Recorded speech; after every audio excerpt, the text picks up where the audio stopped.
Hello guys, what is up? My name is Dan the Delight and today I'm bringing you another FIFA 21 player review. This time the man in question is Joshua Kimmich, the central midfielder from Bayern Munich in Germany.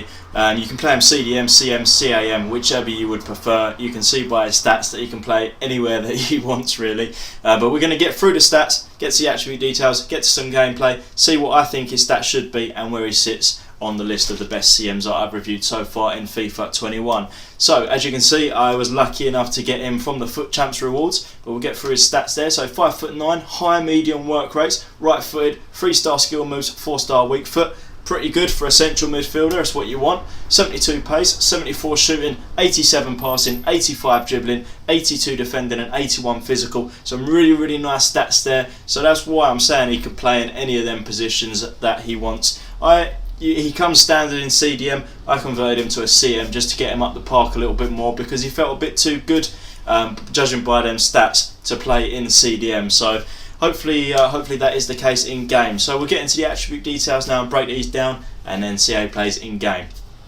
Alright, so 72 pace, made up of 78 acceleration, 67 sprint speed. Very like high and low in that regards. And then the shooting at 74 is 82 attack positioning, 68 finishing, 80 shot power, 86 long shots, 69 volleys and 45 penalties. So obviously the finishing not that great there, but the attack positioning, the long shot power all very good.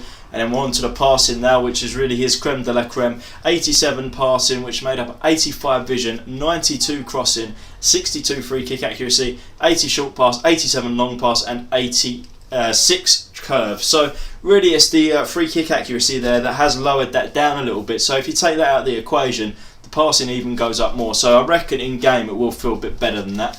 85 dribbling, made up of 85 agility, 85 balance, 89 reactions, 86 ball control, 84 dribbling and 86 composure. Some really nice stats in there to make up a solid dribbling.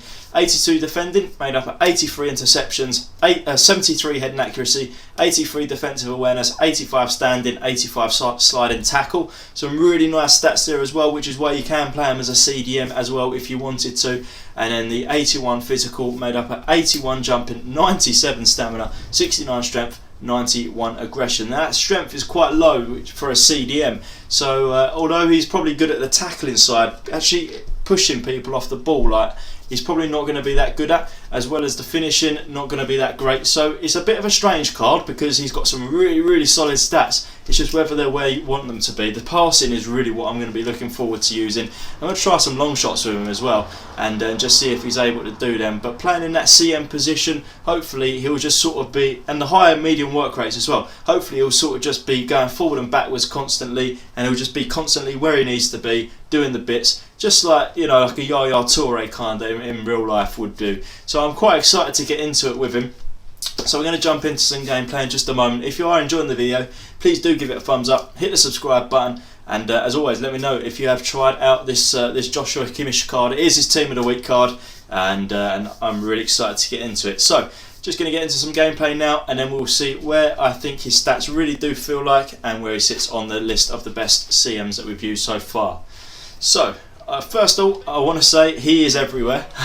Just as I thought he would be, he was absolutely everywhere. Forwards, backwards, middle, he was where you wanted him to be. Just able to, I don't know, he's the one player that I found has managed to get from defence to attack the easiest. He's just always been there, making the through balls, making the passes, and it's been phenomenal. You've seen some clips there of his passes. They were absolutely incredible. His passing is definitely his strong point in this game. There's no doubt about it. His passing felt better than what the card says. Absolutely no doubts. He was pretty fast as well. Didn't have any real problems with pace that I could remember. And also his interceptions and his defensive side of things were so good. They were Kante-esque level, and if you've seen the review that I've done about Kante, you know how much I think he was a solid player. This guy is almost as good. I'm not going to say he's as good defensively, almost as good, but this guy is better attacking, so it balances itself out. But he's just all round a very good player. He's he's up there with the best of them that I've used so far on FIFA 21, especially in that central midfield position. I haven't actually used any of the central midfielders so far in FIFA. I've always played with a cam or a CDM, but this guy just felt like he fitted the CM position a lot more than any player that I've even thought about using in that role before. So yeah, just all round a solid player. He wasn't the strongest, he did get pushed off the ball a couple of times, his dribbling wasn't great, but going forward as a passer, he got a shot, he got a good goal when he did take a shot. As a defensive mid, he is phenomenal. So some really good positives there, of course, and obviously getting a goal or two is definitely a bonus as well. He's not going to be getting in the box and finishing things off, but just outside the box he'll be blasting them and they'll go in every now and then. So really good. So let's have a look at the stats on the card there. So the pace at 72, I feel like 72 can probably stay the same. It's weird because of the whole acceleration sprint speed being so way off there. But he was good, he was fast, but just it wasn't rapid. So 72 is averagely fast for a midfielder, and that's what it felt like. 74 shooting as well. He did score a really good goal for me, but 74 feels about right. He had a couple of shots that just went wide, and obviously that finishing it just makes it feel like it's less, even though it's not, because most of the chances that you get are finishing just like straight ahead. You don't really shoot from outside the box too often, so we'll keep it at that. But the passing can definitely come up. So 89 I would go for the passing, 89 or maybe even a 90. His passing felt really solid. Definitely the best part about this card is his passing. He was making through balls, making passes, and as I said, he was from defence to attack the one player that I feel like has really managed to get from defence to attack the easiest. So definitely passing is this guy's strong point. The dribbling is unfortunately going to have to come down a little bit, which is a real shame, because I was quite looking forward to like dribbling a little bit with him, but wasn't to be. I'd take it down to about an 83. It felt a little bit just slow and sluggish. I don't know what it was about it. I don't know. Maybe it was the pace that just, I don't know. I don't know what it was, but it just didn't feel like 85 to me. I've given other players 85 or higher, and it didn't feel on that level. So just coming down to an 83, unfortunately. However, the defending needs to come up. The defending was solid. Now, I said earlier that I likened him towards Kante, and that's not even an exaggeration. So I'm going to have to bring this defending up to about an 88. Honestly, it felt incredible. I think that maybe CDM will be his best position. I might try and back in CDM, because that's where he comes like as a standard, and I really do feel like his defence took it to another level. And then the physical at 81, I'm going to leave it the same because it is the strength that's letting that down. So is Joshua Kimmich worth it?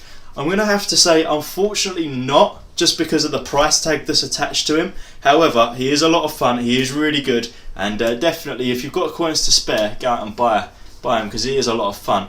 So we'll see where he sits on the best CMs that I've used so far. So he is the only CM that I've used so far, so he can only be on the list as number one. However, I will now talk about the other CAMs and CDMs that I've played with. So I'm going to talk about the best CAM, which is Kevin De Bruyne, and the best CDM, which is N'Golo Kante, that I've used on FIFA so far. Joshua Kimmich is a nice balance of both of them. Now, De Bruyne is incredible at attacking. Kante is incredible at defending. Joshua Kimmich sits in the middle and does both very well. He's not as good as De Bruyne, he's not as good as Kante, but they're not as good as him at everything. So hopefully that gives sort of an overall roundup of how he plays. Really solid. It's just a high price tag to put on the guy, and for that's why I have to say that I don't think he's worth it, because I just don't think he had as much impact in the game as other players around that price or lower would have had in the game, unfortunately. But hopefully this video has helped you with deciding if you wanted to buy yourself a Joshua Kimmich. If it has, please do give it a thumbs up, hit that subscribe button, and as always, thank you for watching. Bye bye.